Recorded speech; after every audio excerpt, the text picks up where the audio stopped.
असलामुअलैकुम प्यारे दोस्तों, की हाल है? ठीक हो सो? खैर खरीयत नाल हो सो? अल्लाह पाक तुहानू सेहत देवे, खुश रहो, आबाद रहो, वसते रहो जिथे भी हो। मेरियां तुहाड़े वास्ते दुआवां न। जनाब एक फरमाइश आई है, फरमाइश करने वाले जनाब हाफिज जफर साहब, आयमा जट्टा, जिला जेलम। मुहब्बतां जनाब हाफिज साहब तुहाड़ियां, अल्लाह पाक तुहानू इज्जतां देवे, खुश रहो, आबाद रहो, वसते रहो। मेरियां तुहाड़े वास्ते दुआवां न ते फरमाइश हुण तुहाड़ी पूरी करने आ। शेर नहीं ते शेर सुनो। विच परदेस दे रहण वालियो, विच परदेस दे रहण वालियो, दुख दर्द भी सहण वालियो, दुख दर्द भी सहण वालियो, मूँह ते अल्लाह अल्लाह कहण वालियो। नवें साल दियां 100 मुबारकानी, नवें साल दियां 100 मुबारकानी।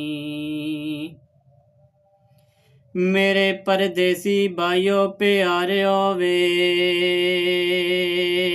यार यारां ते दिल दे सारे होवे। मां बाप आखदे तारे होवे, नवें साल दियां 100 मुबारकां ने। इंशाअल्लाह खैर नाल नवां साल होसी, इंशाअल्लाह खैर नाल नवां साल होसी, ए साल भी बेमसाल होसी। बाई बाई दा करदा ख्याल होसी, ते नवियां सालां दियां 100 मुबारकानी। लव यू हो गया हाफिज जफर साहब। मुहब्बतां याद रखना। अल्लाह पाक तुहानू इज्जतां देवे, खुश रहो, आबाद रहो, वसते रहो। नवें साल दियां जनाब मुबारकां ने। ते हाफिज साहब इस तरह प्यार दित्ती हो, ये तुहाड़ियां मेहरबानियां न।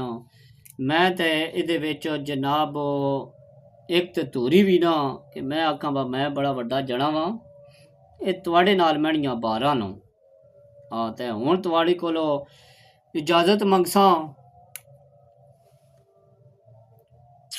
हाय हाय लव यू। अल्लाह हाफिज। वेख्या ने मैंने अंगूठी ते 2 दफा आई लव यू लिखे आवे डबल। अल्लाह हाफिज।